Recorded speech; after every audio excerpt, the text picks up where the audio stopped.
जय सिया राम। आपको एक बात बताएं ना कि जब से इस दास ने भगवान का भजन करना शुरू किया ना और इस कथा को कहना शुरू किया ना, तो दास के पास कई लोगों के फोन आए और सामने से बहुत लोगों ने बोला कि ये भजन करने की कोई उम्र है क्या।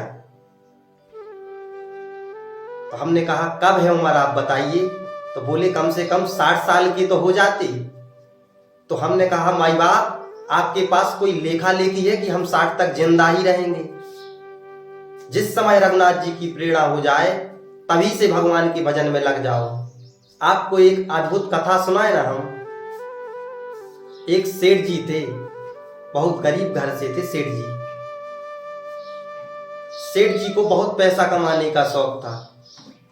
धीरे धीरे सेठ जी हजारपति बन गए और कमाने लगे, मेहनत करने लगे तो लाखपति बन गए।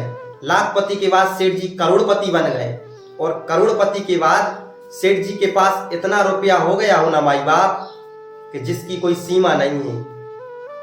अब एक दिन सेठ जी का जन्मदिन आया, 60वीं वर्ष का जन्मदिन आया सेठ जी का।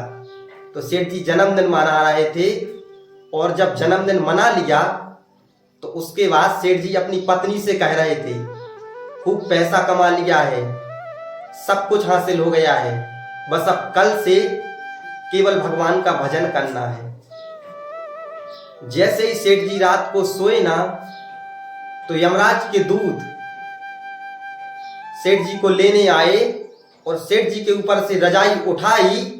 तो सेठ जी ने कहा कौन हो तुम। तो यमराज ने कहा चलो तुम्हारा समय आ गया। कल अरे ऐसे कैसे जाएंगे। तो यमराज के दूत ने कहा जाना तो आपको पड़ेगा क्योंकि आपका समय आ गया। मगर सेठ जी कहने लगे कि लेन देन करके अगर कुछ हो जाए तो कर लो। यमराज ने कहा कैसा लेन देन। कल लगे आप मेरी संपत्ति का आधा हिस्सा 50% मेरे जीवन की कमाई ले लीजिए और मुझे एक दिन का समय दे दीजिए। सेठ जी ने यमराज जी बोले आधी कमाई क्या, अगर आप पूरी कमाई देंगे ना तो आपको 1 मिनट मिलने वाला नहीं है। तो सेठ जी ने क्या कहा आप ऐसा करिए मेरे इस जीवन की पूरी कमाई पूरी संपत्ति आप ले लीजिए लेकिन मुझे 2 घंटे का समय दे दीजिए। यमराज ने कहा 2 घंटे क्या, आपको 2 सेकेंड का टाइम नहीं मिलेगा। तब क्या कहा सेठ जी ने कि कम से कम एक पत्र लिखने का तो टाइम दे दीजिए। यमराज ने कहा ठीक है लिख लीजिए। तो सेठ जी के बगल वाले कमरे में सेठ जी का लड़का सो रहा था। तो सेठ जी ने पत्र लिखा। क्या लिखा सेठ जी ने पत्र में कि मैंने अपने जीवन में, इस पूरे जीवन में बहुत रुपया कमाया मगर भजन नहीं किया, सत्संग नहीं किया और आज मैंने अपने पूरे जीवन की कमाई से इस जीवन का 1 मिनट तक खरीद नहीं पाया। इसलिए बेटा अब तुम कमाना ममाना छोड़ देना, केवल भगवान का भजन करना, दिन रात उसी भजन में लगे रहना। सेठ जी ने पत्र लिख दिया और सेठ जी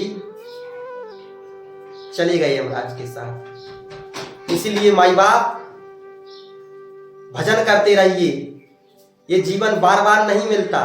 भगवान ने ये जीवन भगवान भजन करने के लिए दिया है, लेकिन यहाँ आकर जीव भूल जाता है कि जीवन क्यों दिया है, भगवान के भजन के लिए दिया है या मोह माया में फंसने के लिए दिया है। सादर जय सिया राम।